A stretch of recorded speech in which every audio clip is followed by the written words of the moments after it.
Hello everyone, welcome on my channel.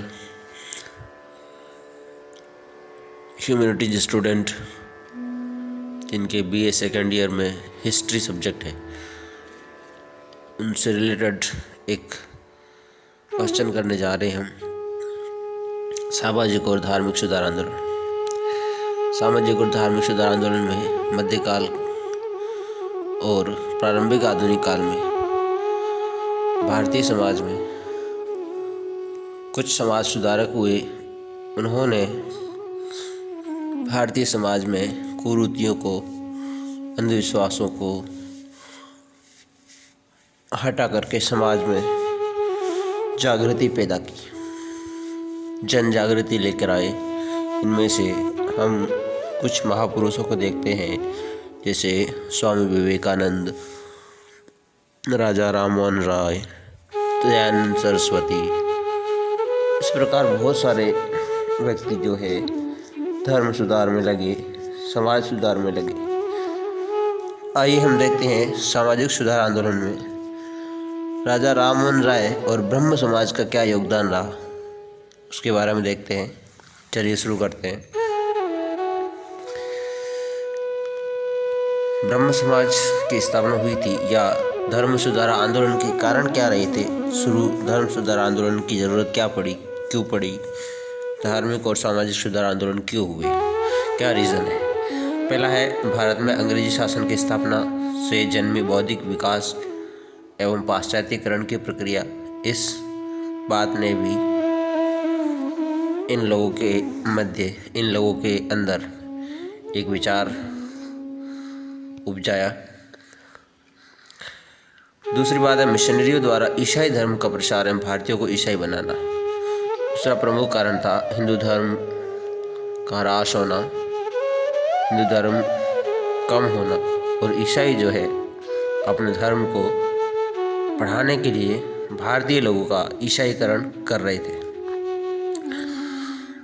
तीसरी बात है, हिंदू धर्म एवं समाज में व्याप्त अंधविश्वास, कुरीतियाँ और असमानताओं ने भी धार्मिक और सामाजिक सुधार आंदोलन का रास्ता प्रशस्त किया।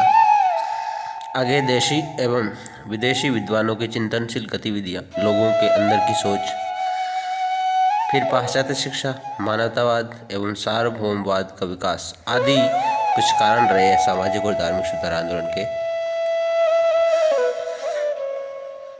इनकी विशेषता क्या रही है? विश्ववादी नजरिया, यानी कि पूरा विश्व जो है वो एक है। धार्मिक सार्वभौमवाद, सभी धर्मों का समान एकता और सभी धर्मों को समान मानना। उन्होंने समाज पर बहुत ज़्यादा नज़र डाली है, समाज सुधार में ज़्यादा नज़र डाली है।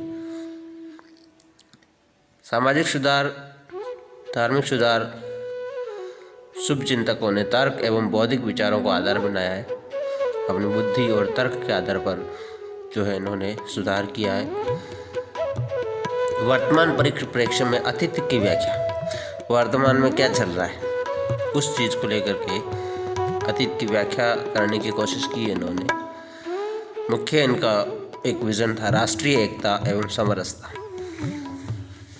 एक राष्ट्र हो, एक राष्ट्र के व्यक्ति राष्ट्रीयता की भावना का विकास करने के लिए इन्होंने समाज सुधार की। अब देखते हैं ब्रह्म समाज। इसमें बहुत सारी संस्थाओं ने, बहुत सारे संगठनों ने, बहुत सारे व्यक्तियों ने योगदान दिया था धार्मिक और सामाजिक सुधार आंदोलन में। लेकिन हम यहाँ ब्रह्म समाज को पढ़ेंगे। ब्रह्म समाज की स्थापना 20 अगस्त, कहीं कहीं 28 अगस्त में मिलता है। तो 20 अगस्त 1828 में ब्रह्म सभा के नाम से संस्था की स्थापना होती है। यानी शुरुआत में स्थापना जो करते हैं ब्रह्म सभा के नाम से करते हैं, बाद में जो ब्रह्म समाज कहा जाता है। ब्रह्म समाज का उद्देश्य क्या था? उद्देश्य था हिंदू धर्म में सुधार, पुरोहितवाद की समाप्ति या आडंबर की समाप्ति, समानता में वृद्धि, कुरीतियाँ जितनी भी है उनको दूर करना, भारत का उत्थान करना, चाहे वो धार्मिक और सामाजिक रूप से। उसके बाद देखते हैं ब्रह्म समाज की क्या अवधारणा थी। ब्रह्म समाज एकेश्वरवाद में विश्वास रखता है, ईश्वर एक है, आस्तिकता में विश्वास रखता है और आचार या नियम कानून के विचारों पर भी आधारित है।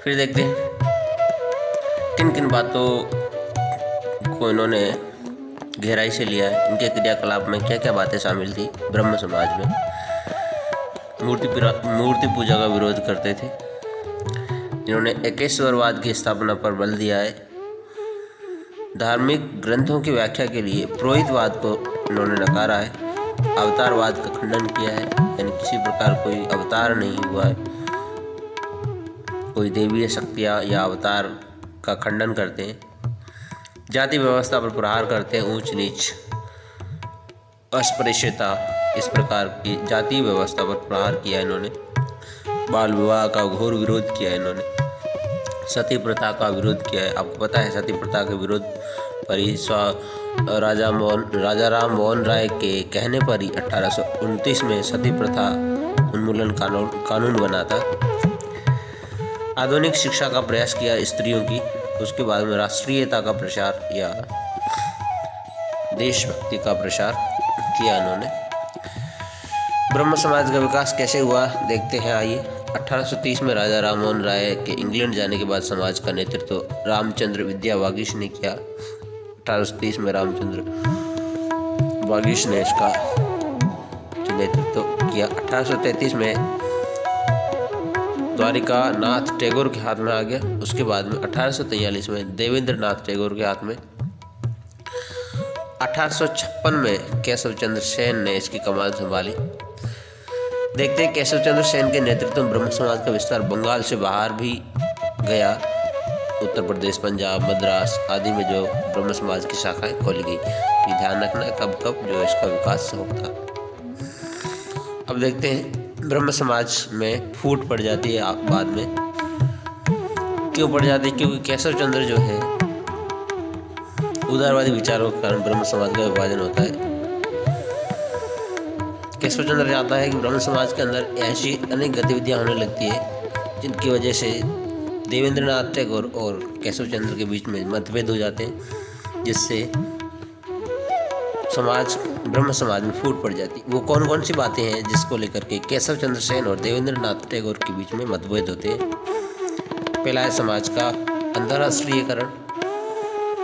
फिर है समाज में सभी धर्मों की पुस्तकों का पाठ, ईसाई, मुसलमान, पारसी और चीन आदि सभी धर्मों की पुस्तकों का पाठ या लेख शामिल करना। केशव चंद्र सेन हिंदू धर्म को संकीर्ण मानते थे, यानी कि हिंदू धर्म पर कटाक्ष करते थे। उन्होंने संस्कृत के मूल पाठ को ठीक नहीं माना है, यानी मूल संस्कृत है वो सही नहीं लिखी गई है, उसकी बातें सही नहीं है। यज्ञोपवीत पढ़ने से भी इनकार कर दिया था। यज्ञोपवीत जो अपन शरीर पर धारण करते हैं उसको भी नकारा उन्होंने। अंतर्राष्ट्रीय विवाह को प्रोत्साहन दिया था केशव चंद्र सेन ने। अंतर्राष्ट्रीय विवाह होने चाहिए, जैसे भारत की लड़का है तो इंग्लैंड की लड़की, इंग्लैंड का लड़का है तो भारत की लड़की, यानी अंतर्राष्ट्रीय विवाह। देवेंद्र नाथ टैगोर ने 1865 ईस्वी में केशव चंद्र सेन को आचार्य की पदवी से निकाल दिया था और केशव चंद्र सेन जो है 1865 में ब्रह्म समाज से हट गए थे। फिर देखते हैं ब्रह्म समाज का भारतीय समाज या धर्म को क्या देन है, इनका योगदान क्या है। ब्रह्म समाज ने बहुदेववाद, मूर्ति पूजा का विरोध किया था, बहुपत्नी प्रथा और सती प्रथा का भी विरोध किया था, विधवा विवाह का समर्थन किया था, बाल विवाह का विरोध किया था, नैतिकता पर बल दिया था, कर्म फल में विश्वास, सर्वधर्म समभाव, निर्गुण ब्रह्म की उपासना, धार्मिक पुस्तकों, पुरुष और वस्तु की सर्वोच्चता में विश्वास, यानी कि धार्मिक पुस्तक, पुरुष और वस्तुओं की सर्वोच्चता में अविश्वास किया है, यानी कि ये सर्वोच्च नहीं है। छुआछूत, अंधविश्वास, जातिगत भेदभाव का भी विरोध किया है। बांग्ला एवं अंग्रेजी शिक्षा के प्रचार प्रसार को समर्थन दिया है। हिंदू द्वारा विदेशी यात्रा को धर्म विरुद्ध घोषित करने की आलोचना की है। विदेशी यात्रा हिंदू मानते थे कि धर्म विरुद्ध है, बाहर जाना धर्म विरुद्ध है, तो ब्रह्म समाज ने इसको नकारा। ये ब्रह्म समाज का योगदान है, ध्यान रखना है। फिर देखते राजा राम मोहन राय जो कि ब्रह्म समाज के संस्थापक थे, बंगाल में इनका बहुत चलता था, जिन्होंने समाज सुधार में बहुत योगदान दिया, बहुत ज़्यादा ही योगदान दिया है। राजा राम मोहन का जन्म 1774 बंगाल के एक ब्राह्मण परिवार में होता है और उनकी शिक्षा पटना वाराणसी में होती है। राजा राम मोहन राय को पुनर्जागरण आंदोलन का अग्रदूत, भारतीय जागृति का जनक, सुधार आंदोलनों का प्रवर्तक, आधुनिक भारत का पिता, अतीत और भविष्य का मध्य सेतु, भारतीय राष्ट्रवाद का जनक, भारत का प्रथम आधुनिक पुरुष और नव प्रभात का तारा भी कहा जाता है। ये इम्पोर्टेंट है, ध्यान रखना है राजा राम मोहन राय की उपाधियाँ। फिर राजा राम मोहन संस्कृत, अंग्रेजी, फारसी, अरबी, French, Greek, German, Latin, Hebrew और अन्य भाषाओं के भी बहुत ज़्यादा अच्छे जानकार थे। Thank you. फिर देखते हैं इन्होंने लेखन कार्य भी बहुत अच्छा किया है। क्या क्या लिखा है? पहले लिखा था तोहफात उल मुहद्दिन, ये पत्रिका थी एकेश्वरवादियों को उपहार, ऐसा इसका नाम है। ये पहला ग्रंथ था जो फारसी भाषा में लिखा गया था। तोहफात उल मुहद्दिन पूछ लेगी ये किस भाषा का है, तो फारसी भाषा का। किसने लिखा? तो राम मोहन राय ने लिखा है। ये 1809 में प्रकाशित होता है। तोहफात उल मुहद्दिन में मूर्ति पूजा का विरोध किया गया है और एकेश्वरवाद को ही संपूर्ण धर्मों का जो मूल बताया है। फिर देखते हैं क्या लिखा है इन्होंने। प्रिसेप्ट ऑफ जीसस लिखा है 1820 में, जो कि जॉन डिग्बी ने लंदन में प्रकाशित करवाया था 1823 में। सम्मान कौमुदी पुस्तक, जिसमें सती प्रथा का विरोध किया है। यह बंगाली भाषा की एक पत्रिका भी थी। मिरातुल अखबार फारसी भाषा में निकाला गया अखबार था, 1822 में निकाला था।